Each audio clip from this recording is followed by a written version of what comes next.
लोग जो अरब देश के मुस्लिम कंट्री थे ये जंग लड़ रहे थे जंग को जीतने के लिए, जबकि इजराइल के यहूदी लोग जंग लड़ रहे थे अपना अस्तित्व बचाने के लिए। उन्हें पता था कि अगर ये युद्ध हारेंगे तो हम ये युद्ध नहीं हारेंगे, ये पृथ्वी हार जाएंगे, फिर हमें कोई पूछने वाला नहीं है, इसलिए वो युद्ध को जीत गए। अब यहाँ पर यूएनओ को क्या मतलब बना कि जेरूशलम पर अपना कब्जा रखने का? तो इसके लिए कारण है जेरूशलम 3 धर्मों का पवित्र स्थल है।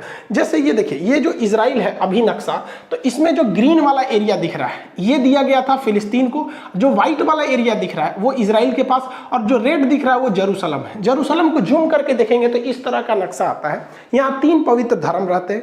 ईसाइयों का मान्यता है कि उनके जो ईसा मसीह का जन्म बैतलहम में हुआ था वो बैतलहम जगह जेरूशलम में है। यहूदी जो अभी वर्तमान में इजराइल में रहते हैं उनका कहना है कि उनके सारे लोग यहीं से सुने, उनका मूल स्थान यही है। और मुसलमानों की तीसरी सबसे पवित्र स्थल अल अक्सा मस्जिद यही है। यानी ये 3 धर्मों का पवित्र स्थल है जेरूशलम, इसे होली लैंड कहते हैं। बात समझिए, यहाँ जो लड़ाई है वो मेन लड़ाई है हमारी जमीन की तुम्हारी जमीन। तो पहले तो यहाँ 100% फिलिस्तीन था। ये जो ग्रीन वाला एरिया देख रहे हैं 48 से पहले, 1948 से पहले ये 100% फिलिस्तीन था। बाद में आप देखेंगे 1948 में यूएनओ ने इसका पार्टीशन किया, तो अब देखिए ये ग्रीन वाला फिलिस्तीन ऐसा रह गया। और जानबूझ के यूएनओ ने एक ऐसा ड्रामा रचा कि आगे जाके लड़ाई होगी। देखिए आधा फिलिस्तीन यहाँ दिया है, थोड़ा सा यहाँ दे दिया है, बीच में पतला रास्ता दिया है, थोड़ा सा यहाँ दिया है, बीच में पतला रास्ता दिया। इन लोग का पहले से प्लान था। ऐसे ही इन लोगों ने पाकिस्तान को बांटा था, एक और इधर पाकिस्तान, एक और इधर पाकिस्तान, जिसको आगे चल के हम लोगों ने बांग्लादेश में तोड़ दिया। यही काम किया इजराइल ने। जानबूझ के इजराइल को कहा गया था कि भैया तुम आगे जाके तोड़ोगे तो ये छितरा जाएगा, उधर वो छितरा जाएगा। फिर अगले साल इजराइल ने ऊपर वाला घोट लिया। देखिए इजराइल खत्म, अब फिलिस्तीन यहाँ बच गया, यहाँ बच गया। उसके बाद धीरे धीरे देखिए इसमें भी धीरे धीरे कब्जा करना इजराइल चालू कर दिया। तो इजराइल ले दे के 12% फिलिस्तीन बचा है। तो जो फिलिस्तीन पहले 100% था अभी वो 12% है, और पूरा इजराइल उस पर कब्जा कर रहा है। तो फिलिस्तीनियों का एक तो मेंटली भाई किसी का भी मोरल गिरेगा कि नहीं कि हमारा देश तुम हम ही को पीट रहा है। और इजराइल ने अलग अलग नियम बना रखा है। फिलिस्तीन के लोग हथियार नहीं रख सकते, एयरफोर्स नहीं रख सकते, आर्मी नहीं रख सकते, ये लोग मतलब नेवी नहीं रख सकते, और ये सब कुछ रखता है इजराइल। और जो हमला हो रहा है वो बेसिकली हमला इस गाजा पट्टी से हो रहा है, अभी आगे समझाएंगे।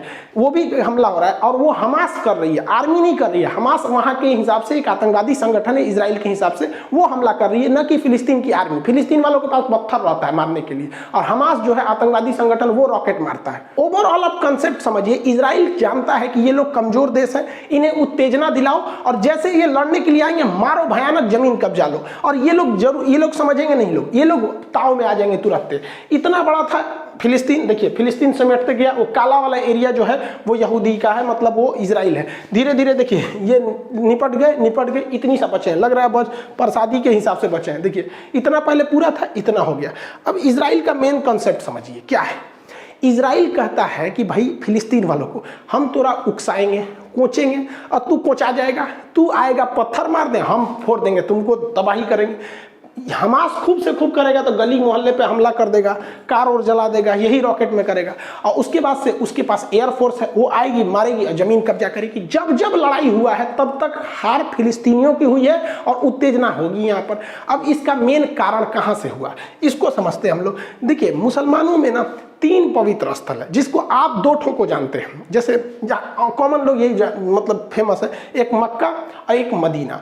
ये 2 दिखता है, हालांकि ये इतना छोटा नहीं है तो बहुत बड़ा। जैसे ये मक्का है, मक्का को देखेंगे तो बहुत बड़ा है ये यहाँ पे। यही जो छोटा सा आपको दिखाया जाता है ये मक्का, जबकि ये इतना बड़ा है, बहुत बड़ा एरिया में आ जाता है मक्का। यहाँ पर यहीं पे हज करने जाते हैं मुस्लिम लोग, यहाँ पे हज करने। ये पूरा मक्का है, बहुत मतलब जिस तरह से। और ये मदीना है, मदीना। इस मदीना में आपको बस एक ग्रीन वाला ये टॉम दिखाया जाता है, ऊपर वाला ये ग्रीन यहाँ पे। तो ये मक्का और मदीना तो फेमस ही है।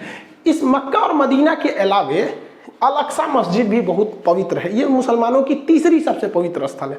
तो मक्का तो यहाँ हो गया, यहाँ पे, और मदीना यहाँ हो गया। तो मक्का और मदीना जो है वो सऊदी अरब में हो गया, लेकिन अल अक्सा मस्जिद जो है वो जेरूशलम में है। अब विवाद समझिए, जेरूशलम ना फिलिस्तीन का है और जेरूशलम ना ही इजराइल का है, और जेरूशलम पर अधिकार यूएनओ का है। लेकिन यूएन कठपुतली बना रहता है और इजराइल उस पर कब्जा करते हुए आगे बढ़ते रहता है। इसी यहीं पे से विवाद स्टार्ट हुआ है। लेकिन ऐसा थोड़ी होगा कि डायरेक्ट विवाद स्टार्ट हो जाएगा।